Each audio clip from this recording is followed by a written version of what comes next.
with you. Woman, I'm about to start cooking. Look, let me get something first. I gotta get my stuff together. Let's see what we got here. Yep, this will do. Yep, get this guy. Now, we're ready to rock and roll. Now I can cook. Hey, welcome back. Today, first day, we're doing beef ribs, right? We're doing beef ribs.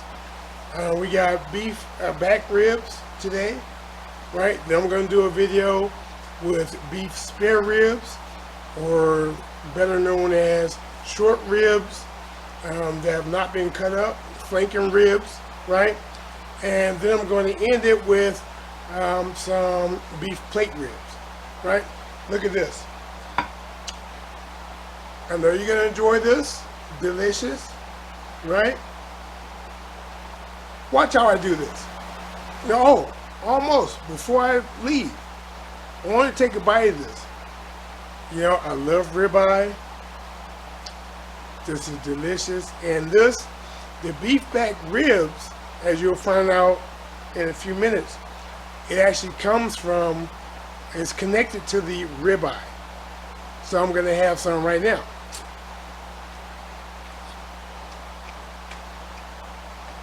Yep.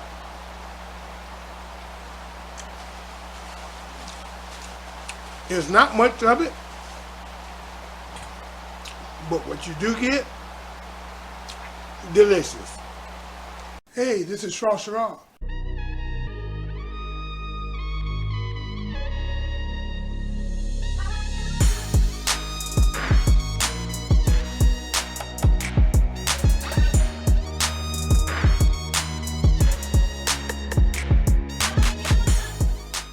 That's the best elevator music I ever heard. Right, so the beef back rib. Now, it's not real popular in the House of Straw. I mean, I eat it. I like it, right? But the peanut gallery, Mama Straw, you know, they just don't like it. Why? Because the beef back rib, there's not a lot of meat per se on it, okay? The majority of the meat is in between the bones. Not so much on top of the bones. And there's a reason for that. That meat that's actually there is ribeye. Okay? So what the butcher does is they cut the rib bone off and away from the ribeye, trying to keep as much meat on the actual ribeye portion, not on the bone.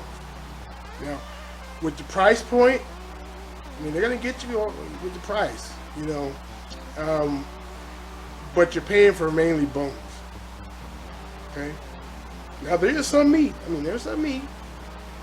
But what I've learned to do is I go to the butcher at grocery market. And most times is where I tend to be able to pull this off. The actual butcher, not so much. But the actual grocery store, you go to the meat department and you ask them, can you get some freshly cut beef back ribs? Okay? And when you do that, this is what you get. Okay? This is what you get. Look at the size. Mark the size.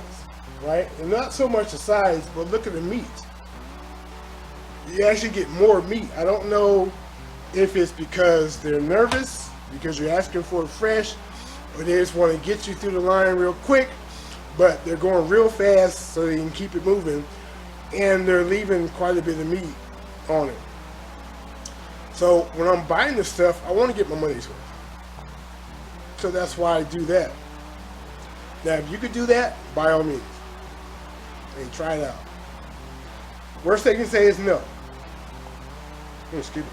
Worst they can say is no. And then you just have to get what they already have cut. That's not so much as fresh as you watching them do it. Now, I've already washed this. Okay. And now we're going to season it up. So let's get to it. To season this, all I'm going to do is put salt and pepper on it. That's it. I have a pre-mix of salt and pepper.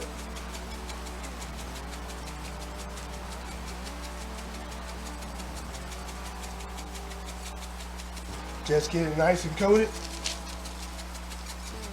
And I put this paper down, right, so seasonings don't get all over the counter, right? So I can kind of control where the seasonings go. Okay, turn them over, and then we're going to talk about this side here. Now, normally you would pull the membrane off of ribs, but not beef ribs, okay? Because when you cook this, it's going to be so tender that if you do not, if you take the membrane off, it's going to fall apart. It's going to fall apart. And you'll see once we cook this, it's going to be very loose because it's so tender by the time it gets done. So you want to keep that skin on. That membrane, not skin, that membrane, that film, keep it on there, right? And also the sides here, when you get done, it's going to be real bony. It's a real bony area. Okay, so keep that in mind also when you go to take a bite. Okay, so now I'm going to let this sit. I'm just going to turn it back over. Hit this one more again, just lightly there.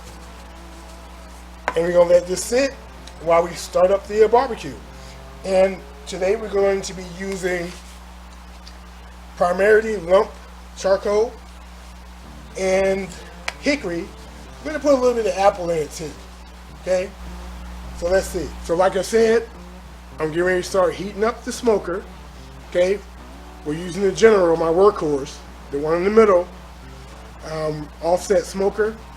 We're going to be using some hickory, big blocks of hickory, mini logs. And I'm going to be putting a little bit of apple in there as well. And we're going to be spritzing, I'll show you here in a bit. Once it hits about the 90-minute mark or so, I'm going to start spritzing it for a couple hours. You know, every hour for like 2 hours, I'll spritz it. But I'll show you how I'm going to put that together. Real simple. So let's get to it. Smoker's ready. Okay, we got it about 225, 230. But I'm thinking about cranking it up, you know, to around 300. Do it hot and fast, and then kind of temp it down once I wrap it. But anyway, so we're gonna take these out. The ribs have been sitting here; they're room temperature now. It's gonna make it cook faster, believe it or not, because there's no cold center. Okay, if you put cold meat on the fire, even when you're doing it in a pan, when the outside is done, the middle's not. Okay, so that's why you want to bring it up to room temperature before you start cooking it, so that way it cooks nice and even. So let's get this bad boy in the smoker. All right, let's put these ribs in.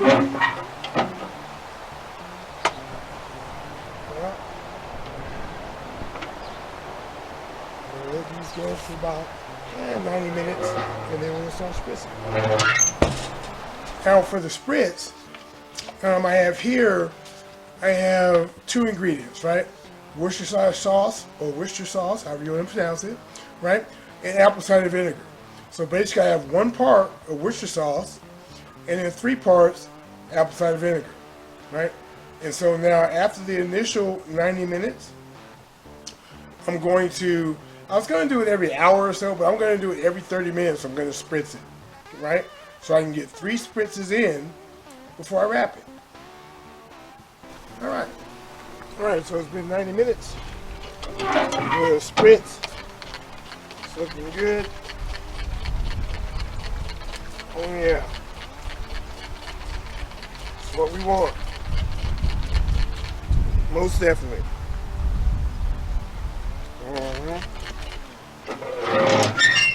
See you in 30 minutes, baby.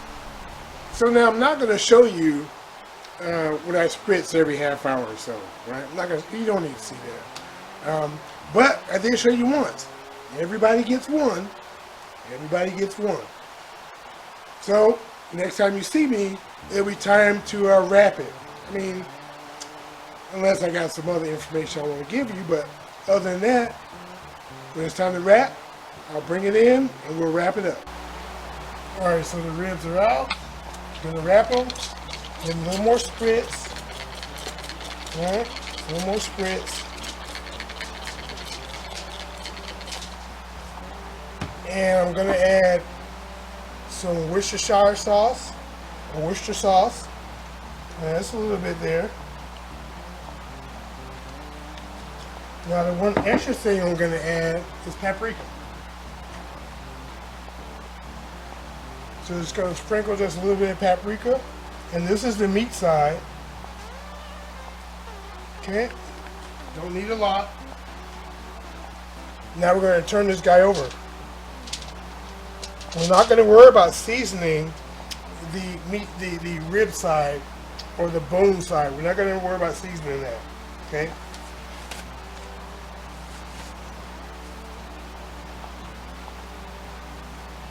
Let's go ahead and wrap this guy.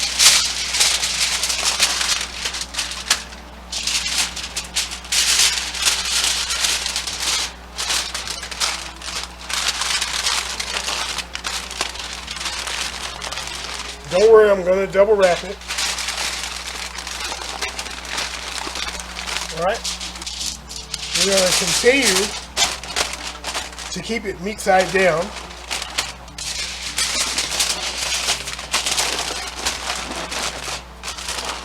Right.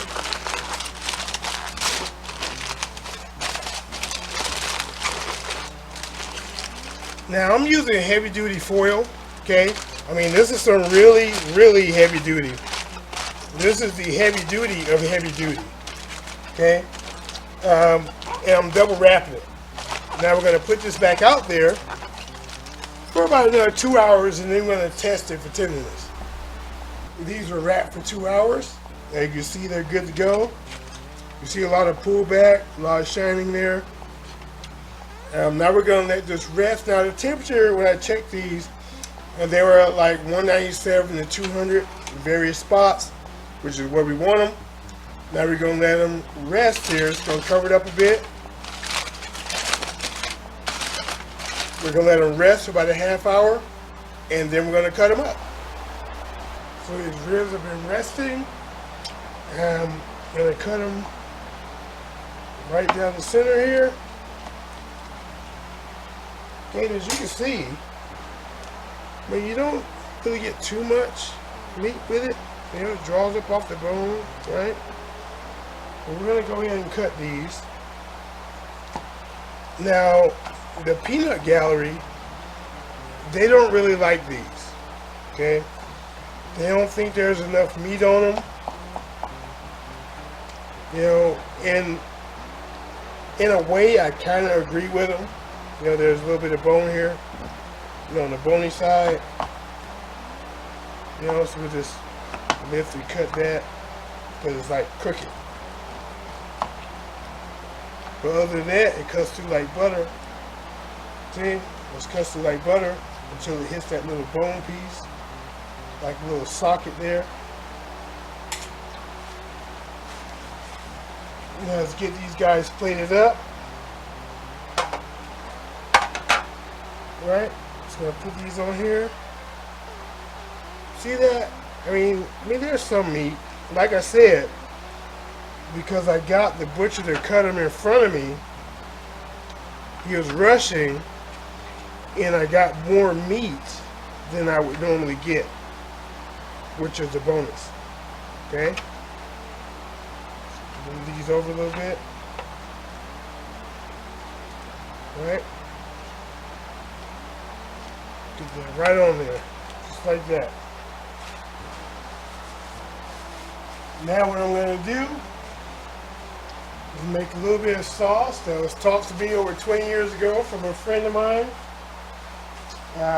He's actually mixed part Japanese and part black. So I'm going to show you what he showed me. So what he taught me was to take some ketchup, right? About two parts ketchup,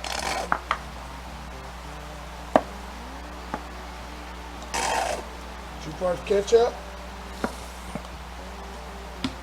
and then 1 part Worcester sauce.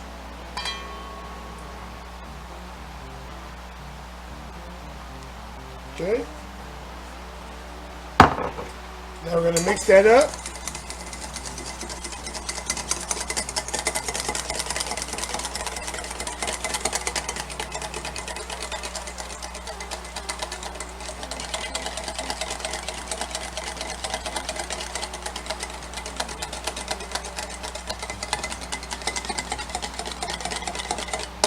And that's going to be our sauce. Let me get a container for it. So here we have it. Our beef back ribs, right? Not a lot of meat on them. They're in between the bones, you know, but it's ribeye meat, so it's delicious. You know, if you like this, try the recipe out. It's minimal spices, right? Basically salt and pepper, a little Worcestershire, right? A little apple cider vinegar. I know you're going to enjoy it. If you can, share this out. Hey, if you're not part of the Peanut Gallery, hey, subscribe. Show that support. Show that. And do that. That being said, this Shrashira, I am out. Because I'm about to get down on this food. And also, I'm going to be giving this to a little buddy of mine, Tiger. And if all goes well, you'll see Tiger in this video. Right? But we'll see. I'm out.